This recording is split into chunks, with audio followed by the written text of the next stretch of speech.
Radio. One of the things I've always loved is radio. I've always been a radio freak. And when I was, it all started in a little town in South Jersey called Willingboro back in 1966 or 7. And, Dad brought me home a transistor radio. One of those little Japanese models you bought back in, back in the mid-60s. And I flipped around the AM band. I wasn't even aware of FM back then. And there were a couple cool stations. We were living in South Jersey, so we got all the Philadelphia stations. WFIL, Famous 56, Top 40 Radio. Ooh, is this car going to stop? It doesn't look like it.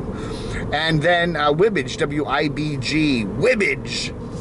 It was funny, WIBBAGE, to WIBBAGE and Wiffle, WFIL, Famous 56, and WIBBAGE 99, or 99 IBG as they called themselves, WIBBAGE. They were the two big top 40 titans there in the Philadelphia market for many years up through the 60s into the early 70s. And I loved both stations. They were wonderful top 40 stations. They're full service. They had, really cool DJs, the great jingles, fast paced, playing all the hits by the Jackson 5 and the Rolling Stones and the Beatles and, all those crazy bands. And I loved all that. Top 40 radio. I was a huge fan of Top 40 radio. Then, in the early 70s, my dad moved us all down to Northern Virginia outside of Washington, D.C. And I was starting to become more of a rock radio listener, okay? The Top 40 radio in Washington, I didn't think was as good as Top 40 radio in Philly. We had WPGC, WEAM, the Weem, 1390 Weem there in Arlington, the Redcoats, and the other station was PGC. Now, PGC was a cool station, and they did have an AM side to it. It was 1580 AM, but you couldn't hear it. It had a lousy signal. It was like a daytime signal.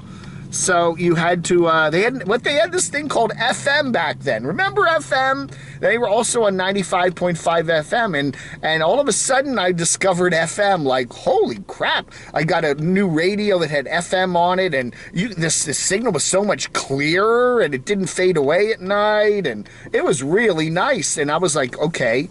And then I scanned the FM dial and suddenly realized, you know what? There's a lot of other formats besides Top 40 radio.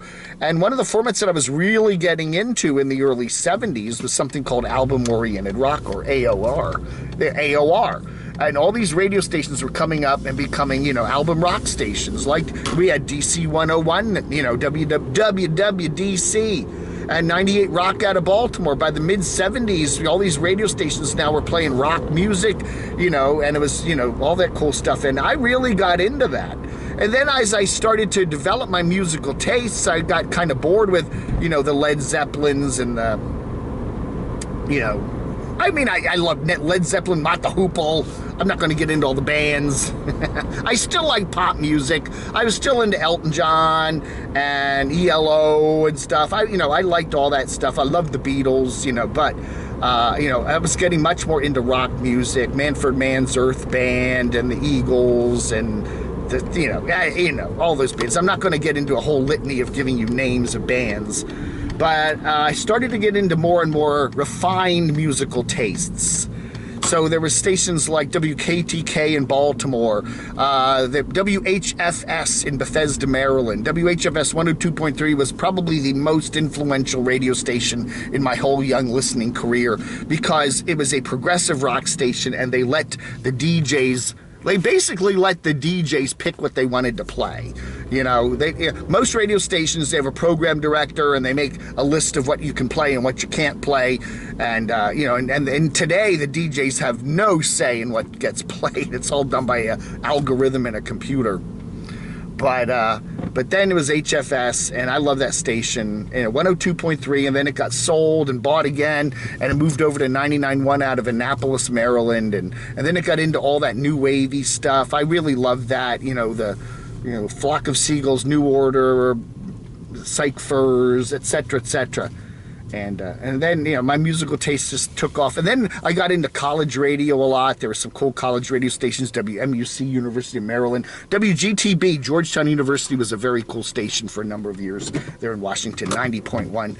They eventually got rid of that station, and it's changed formats many times. But that was my musical history of the big, profound stations. Yeah, so I don't know. WHFS eventually became kind of like a shock jock rock talker, got bought out by a giant corporation, and eventually one infamous day in 2005 it flipped to Spanish and became El Sol. That was the end of HFS. Anyway, it was a good ride, some cool radio, and let me know what your favorite radio stations were on your radio dial over the years there in your local hometown, and we can talk more about it. I want to do some live streams talking about local radio and stuff like that. News talk I'm into. I like a lot of different things on radio, so this is just a, you know, tip of the iceberg video here, but some of my favorite stations when I was growing up as a kid. All right, folks, thanks for watching Vlog Under.